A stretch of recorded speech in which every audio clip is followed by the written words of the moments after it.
Batas waktu sholat isya apakah boleh dilakukan jam 1 pagi? Isya itu batasnya malam. Kalau berakhir malam ya selesai isyanya.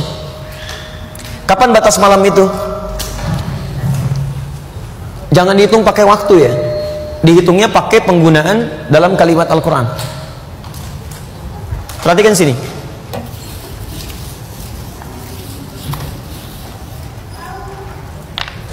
Sholat isya itu dikerjakan waktunya kapan? Pagi, siang, sore? Malam ya. Malam bahasa Arabnya lail. Ingat ada muqaddimatul lail, awal malam. Muqaddimatul lail, ini awal malam. Ada lail, ini malam. Kalau muqaddimatul lail, ini belum malam, baru jeda waktu menuju malam. Ini yang disebut dengan maghrib. Maghrib. Biasanya untuk menunjuk pada waktu ini menggunakan kata ila sebelum kata lail. Ila. Misal, Anda puasa kan? Mulainya kapan?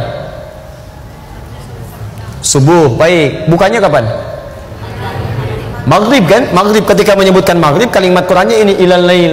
Quran surah kedua Al-Baqarah ayat 187. Paling kanan di pertengahan. Thumma atimmus siyama ilal lail. Kemudian sempurnakanlah puasa sampai di awal malam. Maksudnya maghrib, bukan sampai isya. Awas, karena ada orang dalam satu aliran, dalam sekte Syiah itu puasanya sampai isya. Betul, sampai isya, terlampau soleh. Nabi aja maghrib, dia isya. Jadi kalau antum punya teman maghrib gak mau buka, kemudian dia masuk kamar misalnya, terus isya dia baru buka, nah itu terindikasi Syiah diantaranya. Ya. Nah, sekarang lihat, kalau sampai masuknya malam, maka itu yang disebut dengan lail. Lail. Ini yang dimaksud dengan malam. Kalau malam sudah tiba, maka dimulai dengan isya di sini. Isya. Kapan batasnya malam ini? Batas malam itu ketika malam mulai habis muncul fajar. Ya. Lihat kalimatnya. Minal khaytil aswadi minal fajr. Fajar. Ini saya tuliskan lail. Malam. Membentang dari sini sampai ke fajar. Waktu singkat menjelang fajar sekitar 30 menit, 15 sampai 30 menit. Disebut dengan sahar namanya, sahar. Jamaknya disebut dengan ashar. Fokus. Malam, lail. Terbentang sampai fajar. Jadi kalau fajar muncul, lail habis. Jelas?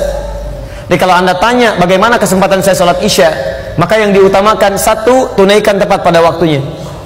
Sekarang isya misalnya jam berapa? 7 lewat?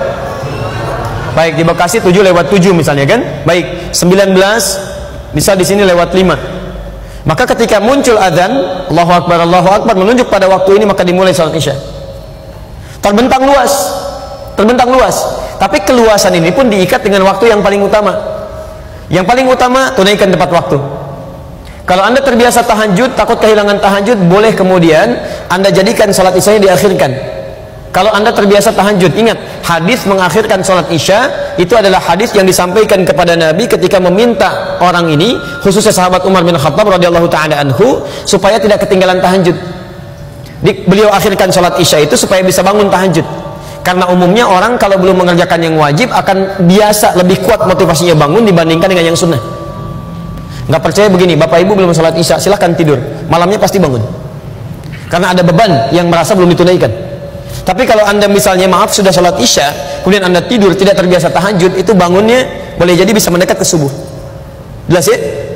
Nah jadi lihat sini, jika Anda kemudian ingin berusaha menunaikan tahajud dan terbiasa tahajud, maka boleh kemudian mengakhirkan sholat isya tapi pada batas-batas yang ditoleransi. Tidak terlampau mepet ke subuh. Misal Anda bangun jam 2, ya, Anda misalnya dari jam 1 atau misalnya jam 3 dan sebagainya. Tapi lebih baik prinsipnya tunaikan dari batas awal waktu sampai ke pertengahan waktu. Pertengahan waktu itu tengah malam. Kalau kita ambil jam 12 atau kisaran sampai jam 1. Ya. Dan dianggap tidak disukai, bahkan makruh bagi orang-orang yang sengaja mengakhirkan sholat isya sampai ke waktu sahar, sampai ke sini 30 menit sebelum waktu subuh. Itu dipandang makruh sekalipun masih ada waktunya di situ. Jelas ya? Lihat pertanyaan pertama, pas adzan Isya, itu waktu terbaik. Kedua sampai pertengahan malam, kisaran jam 12 misalnya. Dari jam 1 sampai kisaran jam 4 itu kita petakan untuk tahajud. Dari jam 4 sampai setengah 5 itu yang disebut waktu sahar. Kata Al-Quran, waktu sahar itu lebih bagus dipakai istighfar. Istighfar ada rumusnya di Quran surah 51 ayat 15 sampai ayat 23, posisi paling kanan dari tengah sampai ke bawah. Dia ada orang takwa yang tinggalnya di taman surga, amalannya satu, rajin tahajud. Ya kanu qalila minal laili ma yahja'un, mereka sedikit tidurnya, banyak ibadah malamnya, ayat 17-nya. Wabil ashari hum yastaghfirun, dan di waktu-waktu sahar mereka banyak istighfar kepada Allah. Jadi kalau Anda ingin bangun petak malam hari, apa ibadahnya? Satu, salat Isya, batas sampai pertengahan malam. Kedua, dari jam 1 sampai sekitaran jam 4 tunaikan tahajud, silahkan pilih. Kalau awal malam berarti jam 1, pertengahan malam sekitar jam 2, akhir malam sekitar jam 3 setengah 4. Anda berhenti di jam 4 misalnya, atau jam 4:4 untuk istighfar kepada Allah di waktu sahar. Ya, berdoa, minta ampunan dan sebagainya, itu cepat dikabulkan. Paham sampai sini? Tanya.